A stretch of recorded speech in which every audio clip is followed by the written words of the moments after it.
You people always try something." The word snapped out, sharp as a slap, slicing through the elegance of first class like shattered glass. Every head in the cabin turned, eyes wide, as though struck by an invisible current. It was not an ordinary refusal. It was a sentence, a label, a blade, small and precise, cutting into the polished silence of the cabin. Dr. Eleanor Carter, 42, stood there. First, class ticket in hand, a small suitcase by her side, blazer pressed to perfection. She had done nothing wrong. Yet opposite her stood flight attendant Rachel Monroe, 34, lips pressed into a thin smile, eyes cold. The one who had just uttered those words. Not shouted, not loud, but loud enough for the rows behind to hear. Sharp enough to puncture the air that had been serene seconds before. Elena did not blink, not a wasted movement. She simply offered the ticket again, voice steady and unshaken. 2A, first class, purchased directly. But Rachel did not glance at the paper. Her eyes slid past it, dismissive, and landed squarely on Eleanor's skin. Her smirk widened, knife-like. "You don't look like a doctor." Another cut, fast, cold. Then came the next strike. "You look like you belong in coach."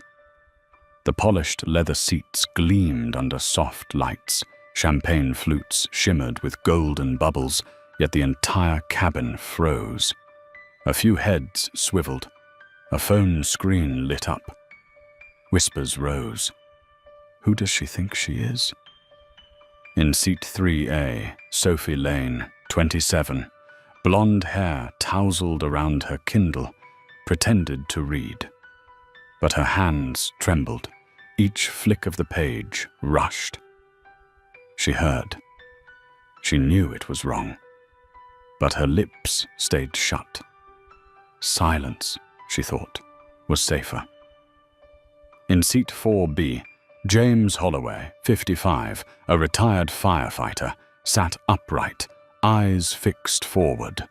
He had once walked into burning buildings to drag strangers out, yet now he only gripped the armrest, anger swelling. Why am I sitting still? Why am I letting this happen? And Elena? She remained still, her face unshaken, heart steady, breath calm. Because she knew reaction was a kind of currency.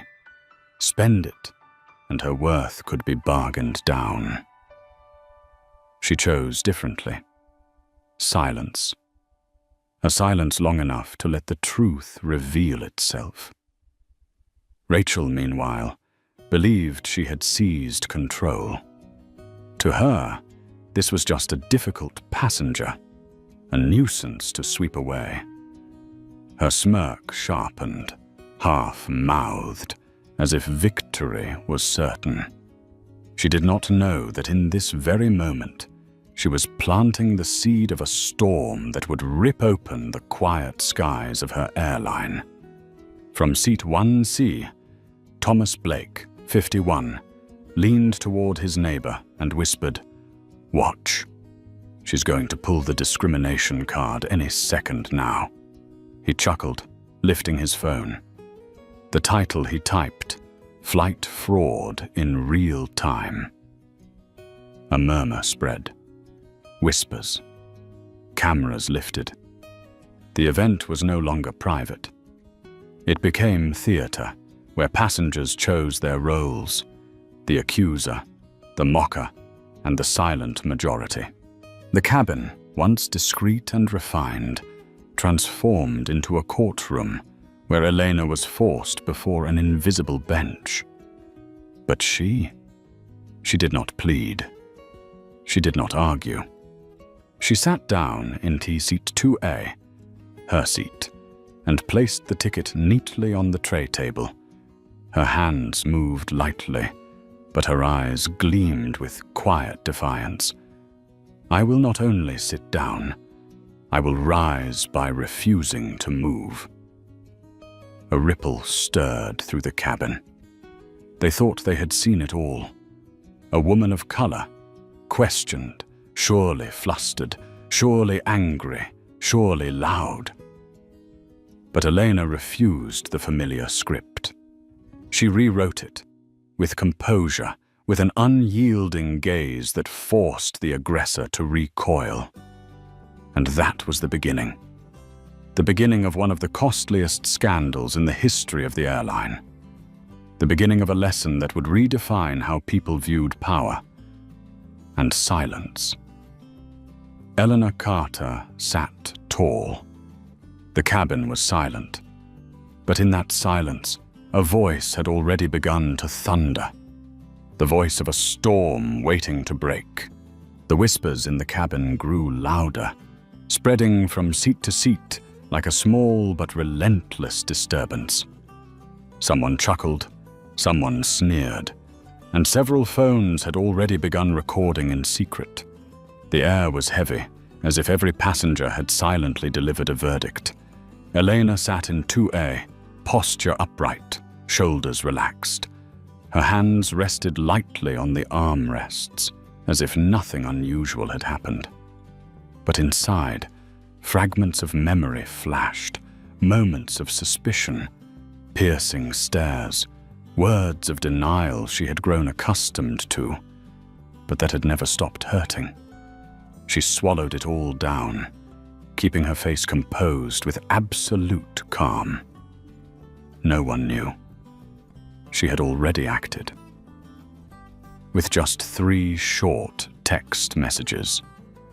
One to Maya Benson, her personal assistant, 29, who checked her phone every 3 minutes without fail.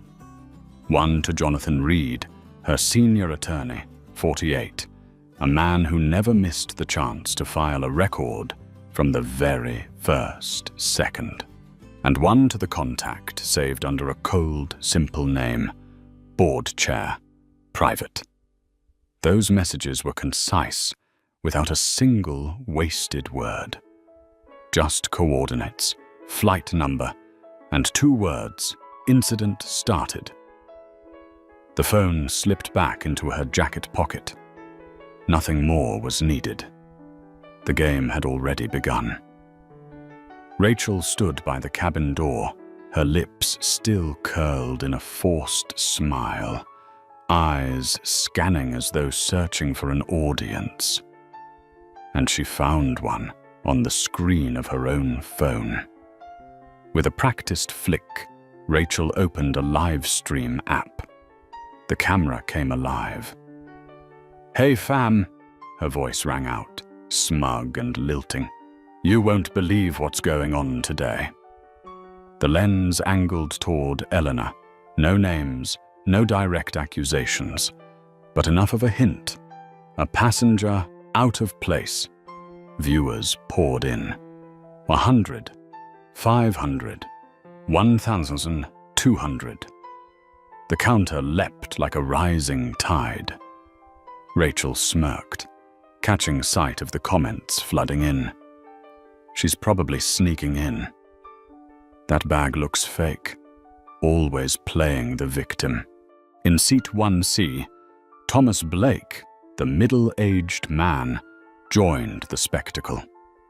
He straightened his tie, raised his phone, and typed a caption for his video. Flight fraud in real time. Let's see how this plays out. To him, this was not reality. It was entertainment. In the cabin, tiny sounds of judgment swelled into a chaotic chorus. She's stalling. Probably not even her bag. Wait for it. Discrimination rant incoming. Elena heard every word, each one like a needle. Yet she did not react. Instead, she smoothed the crease of her blazer, crossed her legs, and sat tall, silent steady. It was the kind of silence that unsettled her opponents, because they expected her to protest, to fight, to shout.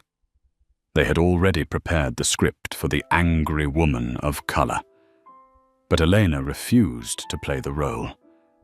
And it was that unexpected void that made the cabin itself tilt. In row 3B, Marisol Vega, a 23-year-old aerospace engineering student, watched quietly. Her jaw clenched, her hand trembled slightly, eyes shifting from Rachel, reveling in her screen, to Elena, composed as a statue. In Marisol's mind, one question echoed. If I speak up, will anyone listen? Or will I be dragged down too? In 4B, James Holloway kept staring. He had witnessed countless injustices in his life, but this felt different. It stirred a fury deep inside him. The truth, when it threatens a lie, is always branded interference. Rachel kept performing, every shrug, every smirk, as though victory was hers. The screen in front of her glowed, comments flooded faster, the number of viewers climbed past 10,000. An invisible crowd was cheering, not for justice, but for humiliation. Yet Rachel did not know. None of them in that cabin knew.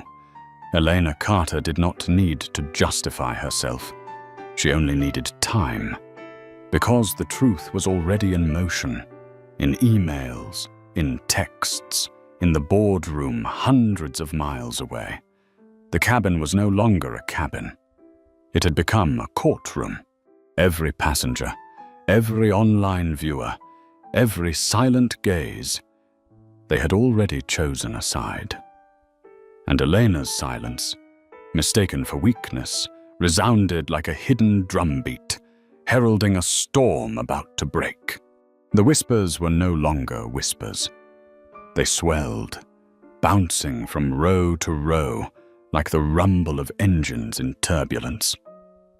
The first-class cabin, a place meant for the clink of champagne glasses and the quiet roll of luggage, had turned into a chaotic courtroom. A male voice rang out from row 3, clear and deliberate. "She probably just bought a coach ticket and snuck up here. Don't think no one noticed." Soft laughter followed, murmurs of agreement rippling around. In seat 1B, a businessman in a tailored grey suit, Harold Finch, 47, leaned toward his seatmate and whispered, "Just wait. In a few minutes, she'll start crying discrimination. They always do."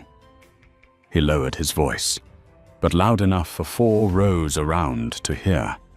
Phones were raised, lenses aimed at Elena. Some passengers weren't even sure what they wanted to capture, justice or spectacle, but all were eager to watch. Elena did not react. She simply placed her handbag neatly beneath her seat, sat upright, her gaze steady on the space ahead. Her heart beat slowly, deliberately. She had weathered thousands of hours of conferences, hundreds of public interrogations. Her strength had never been in shouting back. It was in preparation, and she had prepared long ago. Those 3 brief text messages she had sent earlier were the spark. Now, all she had to do was wait for the fire to catch.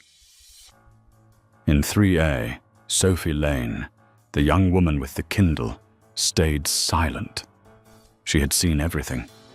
The way Rachel shoved the boarding pass back into Elena's chest, the smirk that landed like a slap.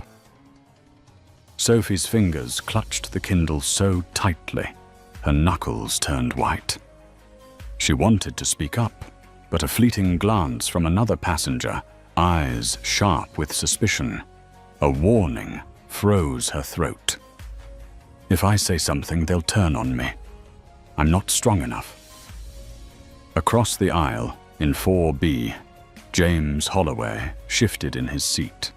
He had extinguished plenty of fires in his life, but the blaze in front of him, the blaze of prejudice, was harder to put out than any he had ever known. He growled low, just enough for Rachel to hear. "Excuse me, ma'am." I saw the boarding pass. It clearly said 2A. First class. Rachel did not bother turning back. Her voice was sharp and cold. "Sir, please remain in your seat. Do not interfere. Security will be here shortly." Interfere. One small word, heavy as a gavel. It turned truth into trouble. It twisted justice into disruption. James felt the heat rise in his chest, but he gripped the armrest tighter, holding back. From an aisle seat nearby, an older man with silver hair, voice tinged with the South, spoke loudly enough for the entire cabin to hear. "What's going on here? She clearly doesn't belong." "Just look at her." His wife touched his hand, not to stop him, but to remind him, cameras are rolling. She knew he was wrong, but she didn't want him to quit, only to keep his voice down. Elena still did not move. Her shoulders relaxed, her breathing steady. To a casual glance, she might have looked like a traveler settling in for a long flight, but her composure was no retreat. It was a counterattack, and it was beginning to work. A few passengers, among them Marisol Vega, a 23-year-old aerospace engineering student, were no longer laughing. She had heard the mockery, seen Rachel's mocking live stream.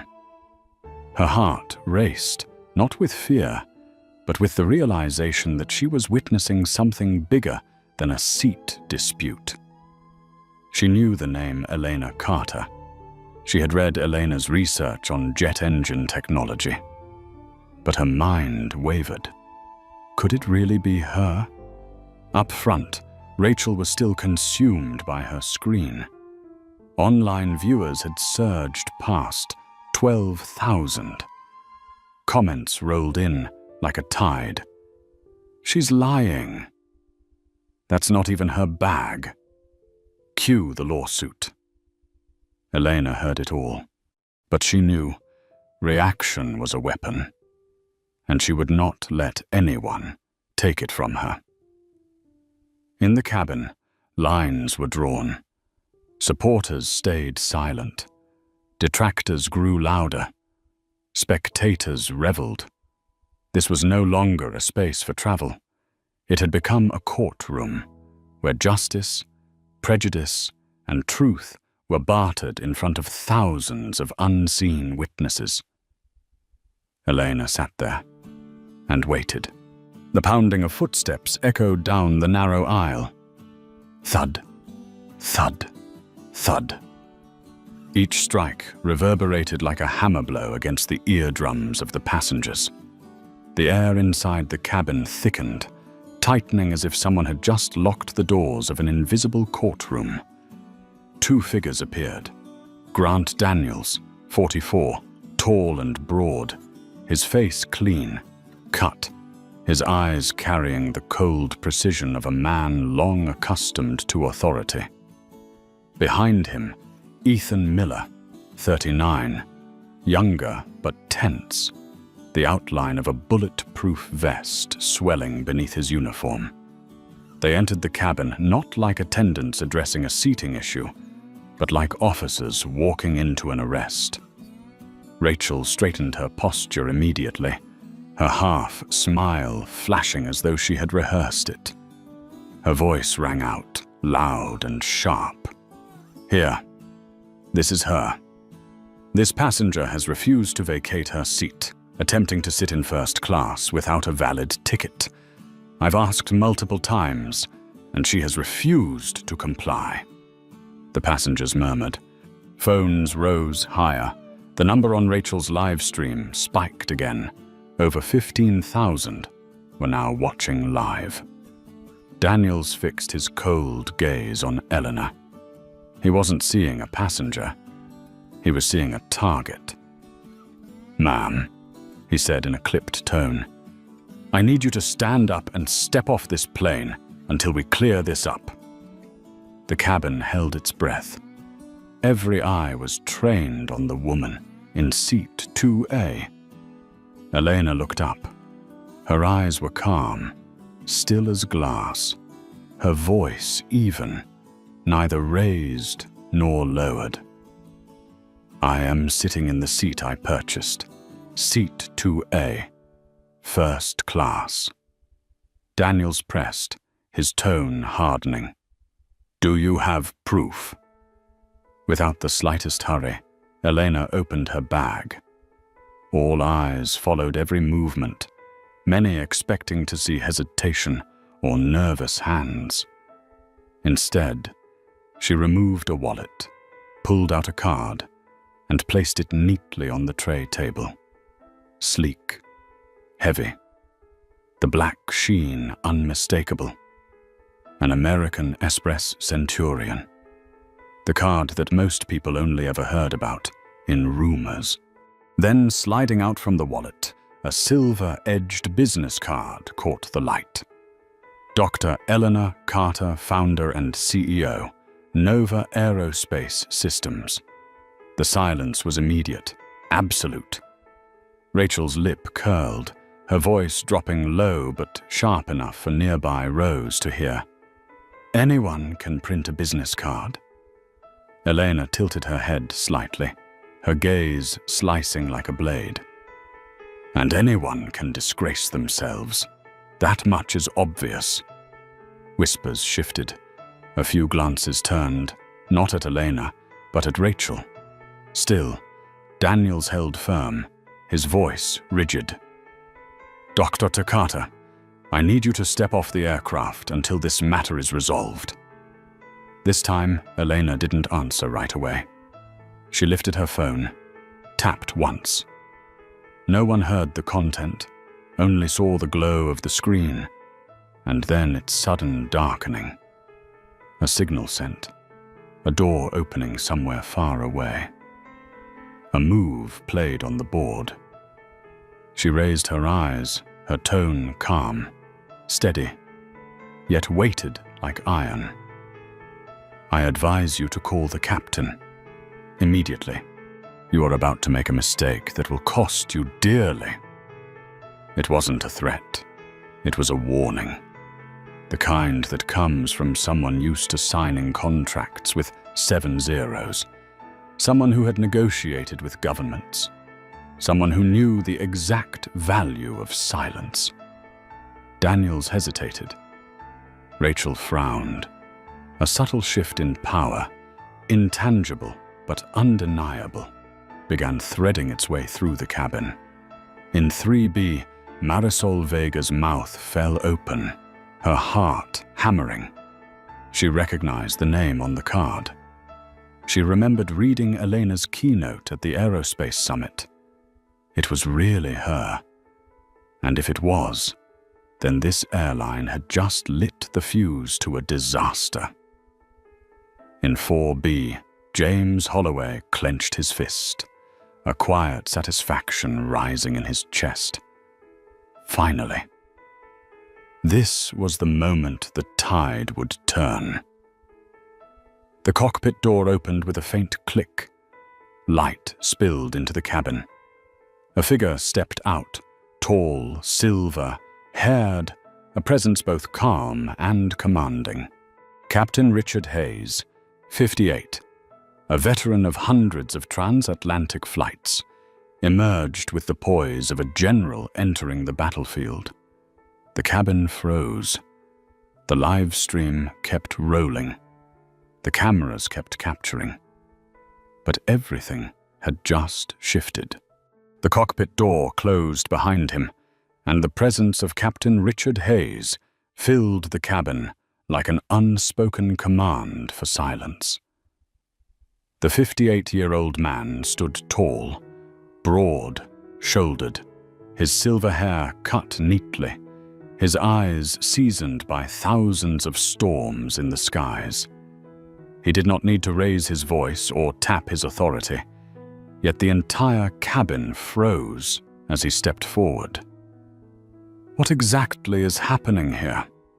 His tone was clipped, steady, carrying the weight of command.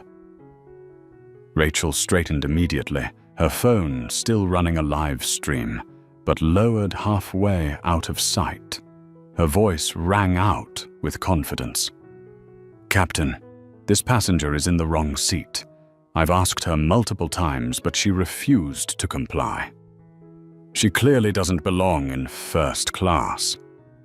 All eyes turned again to Elena. Hayes pivoted toward the woman seated calmly in 2A. He noticed the stillness, different from guilt, different from fear. It was the stillness of someone waiting. He extended his hand. "May I see your boarding pass and ID, ma'am?" Without a wasted gesture, Elena handed them over. The boarding pass read clearly, "Seat 2A, first class." The ID bore her name, Dr. Elena Carter. On the tray table beside her still lay the silver-edged business card, Nova Aerospace Systems. Hayes read once, then again. His eyes narrowed slightly. Nova Aerospace. The name rang like a familiar bell. A memory stirred. Months earlier, in a corporate briefing room, he had listened as executives discussed renewing their lease of jet engines. Engines designed and supplied by Nova. This airline was dependent on their technology. His eyes rose to Eleanor once more. She was no ordinary passenger. Something far more significant sat before him. He tapped into his own crew tablet, fingers moving with the swiftness of experience. The system displayed her record. Carter, Eleanor, Doctor. Seat 2A, first class. Purchased via Premier Line. Paid in full. 2,987s. The cabin hushed, broken only by the captain's keystrokes. When Hayes finally looked up, his gaze had shifted. No longer suspicion, but caution, even respect. "All information checks out," he said, his voice lower, firmer. "Dr. Carter is exactly where she belongs." Rachel froze. Her live stream still ran, but comments had begun to turn. "Wait, she's legit? Nova Aerospace. Oh my God, she designs the engines." Elena gave no response, only the faintest nod. Hayes inhaled slowly, then turned to the cabin, his voice resonant and commanding. "I believe we all owe Dr. Carter an apology." A simple sentence, but the weight of it rippled louder than the engines outside. Passengers straightened in their seats. Those who had sneered looked away, shame flooding their eyes. Sophie Lane in 3A exhaled, her trembling hands finally steady. James Holloway nodded firmly, as if watching justice kindle into flame. Rachel tried to protest, her voice faltering. But anyone can print a business card." Hayes wheeled around, his eyes icy. "And anyone can disgrace themselves. That much is obvious." The words struck like a gavel. Rachel swallowed hard, her cheeks burning red as she hurriedly tapped her phone to kill the live stream. But it was too late.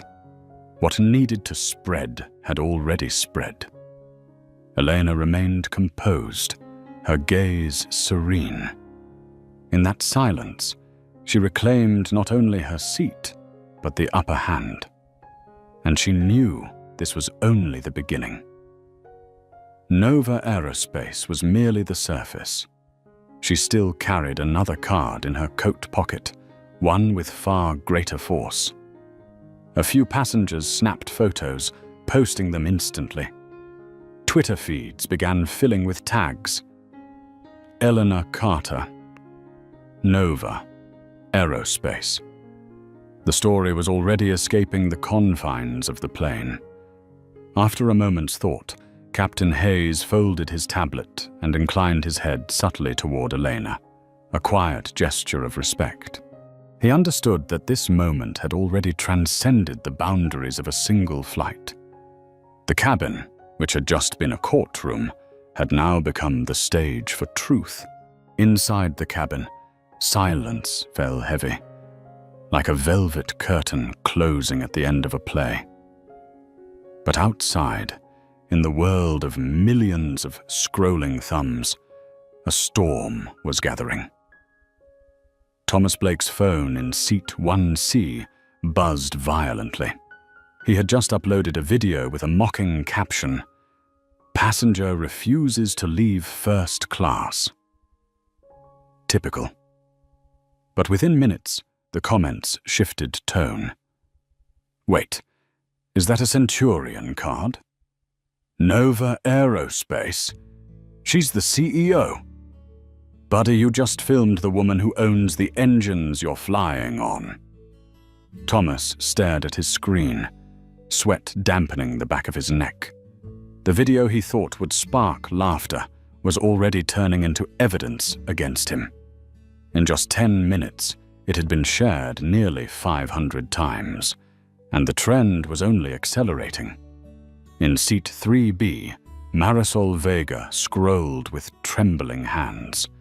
The aviation community's news page had already reposted the clip with a bold headline, "Meet Dr. Eleanor Carter, the woman reshaping aviation technology." Her jaw dropped. A photo of Elena speaking at an aerospace conference flashed across the screen. It was her, the very same woman, sitting a few rows ahead, silent as stone, yet in truth, the architect of an entire industry. Social media did not stop at tweets. Reddit exploded with new threads. #fly with respect, #Eleanor Carter, #airline disaster. TikTok flooded with frame-by-frame breakdowns, Rachel's smirk, the shove of the boarding pass into Elena's chest, Captain Hayes' intervention. Every detail became evidence in the online trial, now watched by hundreds of thousands. Inside the cabin, Rachel Monroe still held her phone, but the screen had turned traitor. Comments poured in, hitting her eyes like daggers. "This is your boss's boss. You just ended your career live. Delete this while you can." Rachel's face drained of color. She tried frantically to shut off the stream, but the video had already been saved, re-uploaded, clipped. Once the internet smelled blood, it never let go. Eleanor sat still, her gaze never flicking to a single screen. She knew from the moment her message was sent, the balance had shifted. She didn't need to shout. She didn't need to prove anything. Time and facts would do the work for her. In seat 4B, James Holloway allowed himself the faintest smile. He murmured under his breath, "They think they hold power, but forget that real power never needs to shout." Meanwhile, in office towers hundreds of miles away, urgent emails marked in red were already hitting the desks of airline executives. The words Nova Aerospace flashed inside billion-dollar leasing contracts. Legal, public relations, even the board of directors had received the same warning. Passenger 2A in first class was not just a passenger. She was a critical partner. Elena breathed evenly. Her back rested against the seat, her shoulders loose. In her mind, she pictured the dominoes falling. A short video clip, trending worldwide, shareholder pressure, press coverage, government inquiries, all triggered by a single spark. And that spark Rachel had struck for her. A few rows behind, Sophie Lane held her Kindle, but couldn't focus on a single word. She lifted her eyes to Elena, her gaze filled with quiet admiration. This was no victim. This was someone rewriting the script for the entire flight. The storm outside was raging, but inside the cabin, Elena remained seated, silent. And it was that silence that made everything else roar all the louder. The first-class cabin sank into a strange trance. It was not the silence of peace, but the silence of people realizing they may have chosen the wrong side. Rachel kept her head down, fingers trembling as she tried to delete the live stream, but her screen was still flooded with warnings. Captain Hayes stood nearby, breathing slowly, already calculating the speed at which this crisis was spreading. Only one person remained calm: Elena Carter. She did not speak. She did not move hastily. Instead, she slowly opened her jacket pocket and pulled out a second business card. No silver shine, no bold logos. Just a matte white card, minimalist font, black ink pressed neatly across the surface. She placed it on the tray table, deliberately letting the cabin light fall directly across the line of text. Horizon Capital Partners, Elena Carter, co-founder and CO. The air tightened. A few passengers nearby leaned forward to read, then sat back as if the card itself had pushed them. A sharp intake of breath came from seat 3B. Marisol Vega, an aerospace engineering student, instantly recognized the name. Horizon, one of the most powerful private equity firms with holdings across global transportation, including Atlantic Airlines, the very courier they were flying on. Marisol covered her mouth, her eyes wide. She whispered, just loud enough for the surrounding rows to hear. She's a shareholder of our parent company." The words spread like sparks catching dry grass. Murmurs raced through the cabin, faster than Wi-Fi. In 1C, Thomas Blake felt his stomach twist into knots. He had turned Elena into a punchline in his video. Now he realized this woman was not just a first-class passenger, not just a CEO in aerospace, but a stakeholder in the very airline carrying him across the sky. His grip tightened around his phone as a thought thundered in his mind. I've just destroyed my own reputation. Rachel staggered back a step, her face drained of color. Her lips parted, then closed again. No argument left to cling to. Her entire body felt hollow. No longer the powerful first-class attendant, but just an employee moments away from losing her job in front of the world. Captain Hayes looked down at the card, then back up at Elena. His eyes grew heavy. He understood instantly. This was no longer about a seat. This was a level 1 crisis, where a major shareholder of the airline had just been publicly humiliated by his crew. Elena lifted her head. Her voice was low but clear, slicing through the silence like a blade.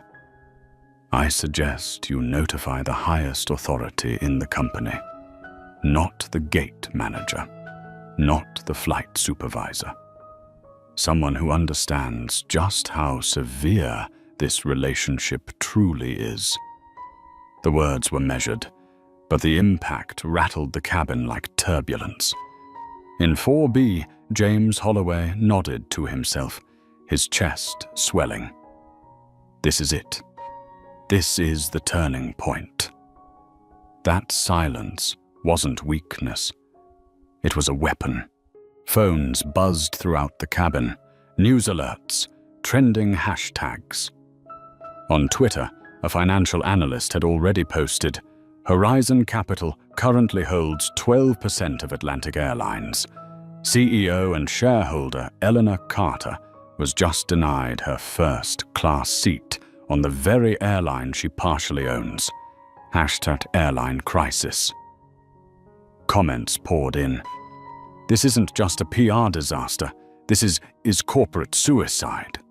You can deny a passenger, but you can't deny a major shareholder. Quiet power. Respect it. Elena leaned back into her seat, eyes half closed. She didn't need to do anything else. A single card, quietly placed on the table, had been enough to flip the entire game. First class was no longer a courtroom. It had become the scene of a mass unmasking. Everyone in the cabin now understood. They had underestimated the wrong person. And the cost of that mistake would not be paid in mere apologies. The cabin air was thick, heavy, as if every passenger could feel the weight of a scale tipping. The woman they had once whispered about and mocked was suddenly revealed as the one holding the fate of this flight, and the company itself in her hands. Elena Carter sat tall, her voice calm but resonant, like the strike of a metal bell. I have 3 demands, effective immediately. Every eye snapped toward her. Rachel's grip tightened on her phone, her face drained of color. Captain Hayes stood rigid, his hand gripping the seat back as though awaiting a verdict. Elena paused, letting the silence expand across the cabin like smoke filling a room. Then she spoke again, each word falling with the weight of stone. 1. The immediate termination of any employee who filmed, streamed, or shared images of passengers without their consent. Murmurs spread. Several passengers glanced toward Rachel. Her hands trembled as tears welled in her eyes, remembering the live stream now trending worldwide. 2, Eleanor continued, the entire crew involved in this incident is to be suspended immediately pending investigation. No exceptions. Hayes drew a sharp breath. He knew exactly what that meant. The entire first-class team facing suspension. Passengers' eyes turned toward the attendants retreating into the corner of the cabin, their faces tight, as though hearing a death sentence. 3. Eleanor lifted her chin, her gaze sweeping the cabin as though addressing thousands of shareholders in a conference hall. I demand a formal apology from corporate leadership, not a few lines of messaging. A public statement admitting fault and committing to reforming the service culture. If not, she leaned forward slightly, her voice dropping but its weight doubling. All negotiations between Nova Aerospace and Atlantic Airlines will be suspended indefinitely. A heartbeat skipped. Everyone in the cabin understood what that meant. 14 aircraft already in operation, 20 new contracts ready to sign. Billions of dollars. And now, with a single declaration, Elena could turn it all to ash. Captain Hayes swallowed hard, then gave a small nod. I will report this immediately. His voice shook, rare for a man who had piloted hundreds of the transatlantic flights. But he understood perfectly. Sitting across from him was not an angry passenger, but a shareholder ready to cut the lifeline. The cabin buzzed with whispers. Some passengers shook their heads in disbelief. Others began to clap lightly, hesitant but supportive. In 4B, James Holloway nodded firmly, eyes flashing with satisfaction. Finally, truth had reclaimed its place. Meanwhile, in 3B, Marisol Vega hurriedly opened her phone and typed, "Biggest lesson today. Real power never shouts. It only needs 3 sentences. At quiet power. Eleanor Carter." Rachel slumped back against the cabin wall. Every word Elena spoke struck like a hammer blow, shattering the illusion of authority she had clung to. She remembered the smugness of her live stream. Some folks just think they can sit wherever they want. And now, she was the one with no place left to stand. Captain Hayes lifted his radio, his voice urgent. "This is an emergency. I need direct connection to executive leadership immediately." Static crackled. Then a tense voice came through the earpiece. "We're aware. The incident has already hit the press. The board is in emergency session. Keep the scene as it is. Do nothing further that could make this worse." Elena closed her eyes briefly. A faint smile flickered, not arrogant, not triumphant. Just the quiet smile of someone who knew they had played the right move at the right time. First class fell silent once more. But everyone understood. The storm was no longer contained within the cabin. It had already spilled into boardrooms, legal offices, and the stock market. First class fell into a silence that was anything but peaceful. It was heavy, ashamed, like a mirror forcing each person to confront their own reflection. The one to break it was the very man who had helped push Elena into the storm from the start. Thomas Blake, the 51-year-old businessman in seat 1C, slowly stood. In his hand was the phone that had once broadcast a mocking video and now stood as evidence condemning himself. His voice trembled, but it carried enough for the entire cabin to hear. "I want to apologize." He looked at Elena, then at the passengers around him. "I judged you. I recorded that video to mock you, to turn you into entertainment. I didn't ask. I didn't try to understand. I just assumed and ridiculed. That video of mine is already spreading everywhere, but..." He raised the phone like a confession. "I will repost the truth. The whole truth. Uncut." Elena said nothing. She only gave a small nod, her gaze steady. Yet in that moment, Thomas felt a fragment of forgiveness, not from her words, but from the silence that allowed him to face himself. In 3A, Sophie Lane, the young woman with the half-open Kindle, drew a deep breath. Her voice cracked, but her resolve was sharp. "I heard everything Rachel said to Dr. Carter, and I stayed silent." She swallowed hard, tears welling in her eyes. "I lowered my head, pretended to read, to avoid trouble. I was afraid.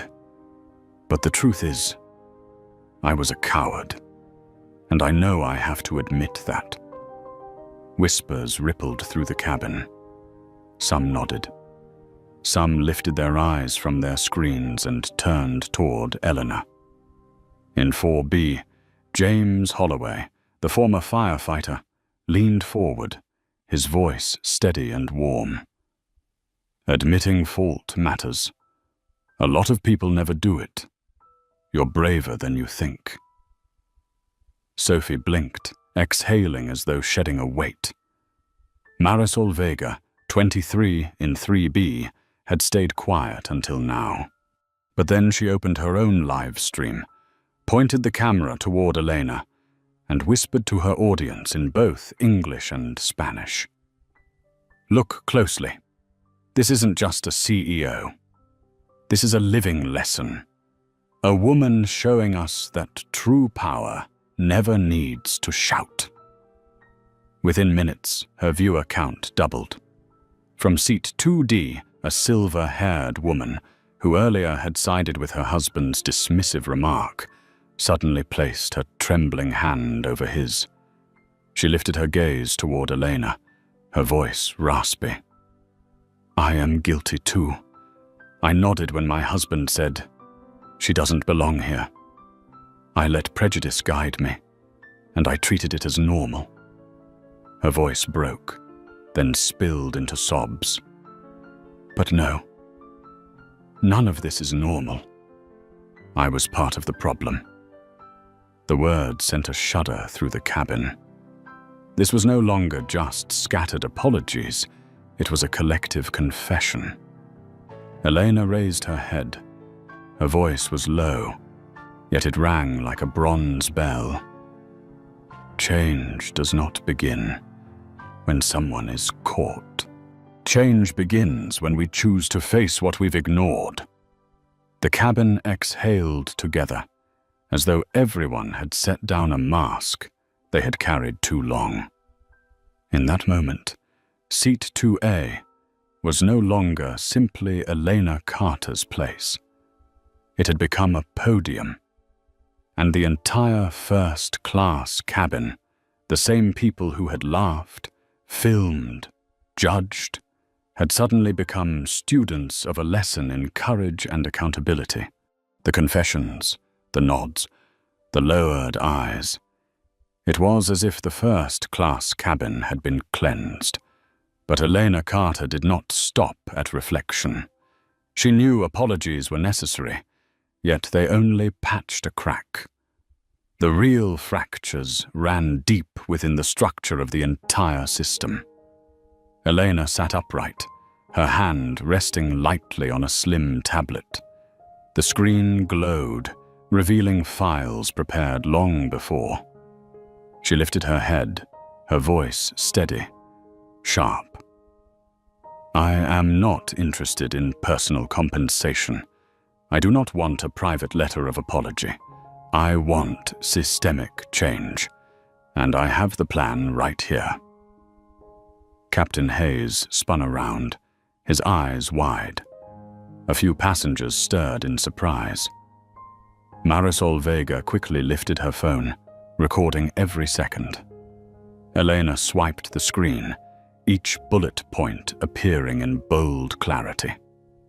First, every employee who interacts directly with customers must undergo unconscious bias training, not once, but regularly, monitored and independently evaluated. Some flight attendants lowered their heads. Rachel swallowed hard, her eyes glistening, knowing she had just become the living example of that bias. Second, passenger verification must rely solely on documents, on evidence, not on personal impressions. No more of "you don't look like" or "you don't belong." The system will decide, not prejudice. From seat 2D, the silver-haired woman gave a small nod, tears streaking down her face. Elena's words tore apart the flimsy excuse she and her husband had once clung to. Third, a 24/7 independent hotline for passengers must be established, not under the airline's direct control, but operated by a neutral oversight board. Any passenger mistreated will have an immediate place to be heard. The sound of keys clattering echoed from the back row. One passenger had opened a laptop, frantically typing notes. The media storm was ready to seize every word. Eleanor drew a breath, then continued, her tone dropping lower, carrying even greater weight. And finally, quarterly transparency reports on diversity and equity in service. These reports must be submitted to the Federal Aviation Administration and made public, so everyone will know exactly how this airline treats its passengers. The cabin trembled with shock. This was no longer a list of demands. It was a manifesto for reform. Captain Hayes froze, sweat forming at his temple. He stammered, This is an enormous undertaking." Elena turned, her gaze cold as steel, though her voice remained calm. "This is only the beginning. If you want contracts with Nova Aerospace to continue, if you want Horizon Capital's investment to remain, this is the price. Not a price paid to me, but to every passenger whose dignity has ever been denied." The passengers sat still, as if witnessing the passing of a verdict. In 3B, Marisol whispered into her live stream, "She isn't just demanding a seat for herself. She's rewriting the rules for all of us." A man in a suit in the front row gave a slow nod, exhaling heavily. James Holloway clenched his fist, his face glowing with belief. Sophie Lane's eyes welled with tears, her shoulders trembling, but this time from hope. Elena tapped once, sending an email on the spot, attaching the full plan to the airline's legal department with a C to the regulators. With a single touch, the manifesto had left the confines of the cabin, transforming into a mandate for an entire whole system. The engines rumbled beneath the floor, signaling the moment of takeoff. But within each passenger, they knew this flight was not merely leaving the runway. It had just launched a journey of reform. Elena Carter leaned back, eyes half closed. She needed no further words. Everything had been laid on the table as the first bricks of a new foundation. The low hum of the engines rolled beneath the floor as the plane eased away from the gate. The cabin remained silent, but it was no longer the tense silence of the beginning. This was the silence of people who had just witnessed something greater than a seat dispute.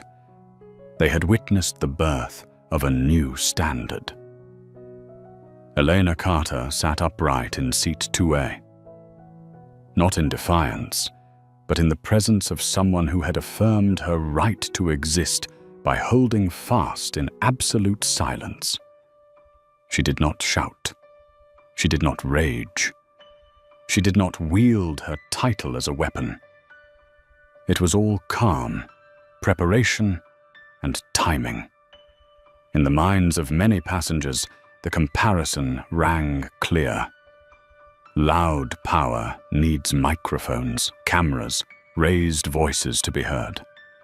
But true power, quiet power, needs only to sit still, and the world shifts around it.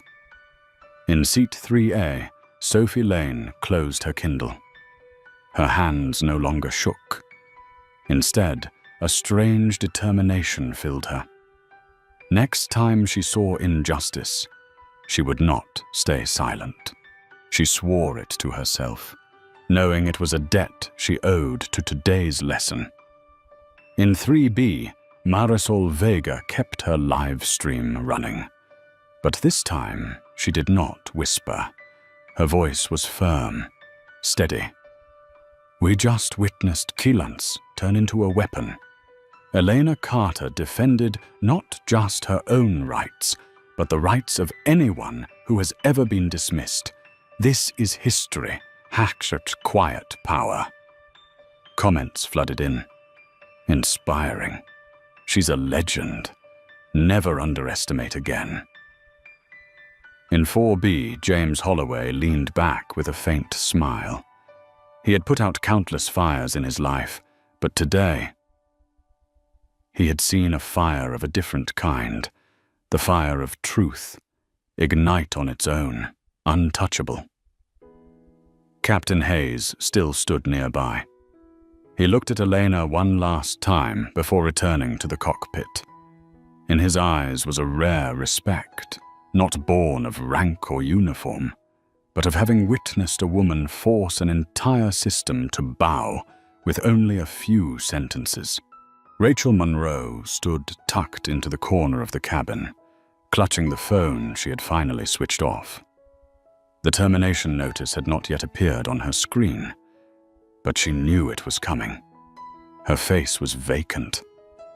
Everything she had once believed, that the power of a uniform, of preferred passengers, of prejudice, could decide who belonged where, all of it had just dissolved into smoke. Elena closed her eyes lightly. In that moment, she was no longer passenger 2A. She had become a symbol for everyone who had ever been underestimated, ever pushed to the margins. The captain's voice came over the speakers, deep and steady. "Ladies and gentlemen, we are preparing for takeoff. I hope you enjoy this flight in comfort, and above all, in mutual respect." A simple message. Yet in the cabin, many heads lifted, sensing that respect had just been redefined. Outside the window, the runway stretched ahead like a fresh chapter. The plane rumbled, gathering speed, and in the hearts of those on board, it felt as though they too were lifting off, not just toward another destination, but toward a future where silence could become the loudest voice of all. Elena opened her eyes, staring straight ahead. She had not only kept her seat, she had handed back the seat of fairness, to everyone who had ever been told they did not belong. Quiet power. No pleading, no begging. It builds, it shapes, and when rooted in truth, it becomes the thunder of justice. The plane rose into the sky, and with it, Elena Carter became a symbol, not just for this flight, but for every journey of those who had ever been underestimated. As an observer, I can say with certainty, Eleanor Carter's story was never just an incident on a flight. It stands as proof that true power does not live in raised voices, nor in the titles printed on a business card. True power is built through preparation, through steadfast resolve, and through the ability to turn silence into a declaration. Elena did more than keep her seat. She redrew the boundaries for an entire industry. And in that moment, she showed us all. When truth is placed squarely on the table, prejudice has nowhere left to hide. If you believe that respect should be the minimum standard owed to every person, press like and subscribe to continue with us on more stories that inspire. And do not forget to leave a comment below with just 2 simple words. Quiet power, to show that you too believe in the silent strength capable of changing the world.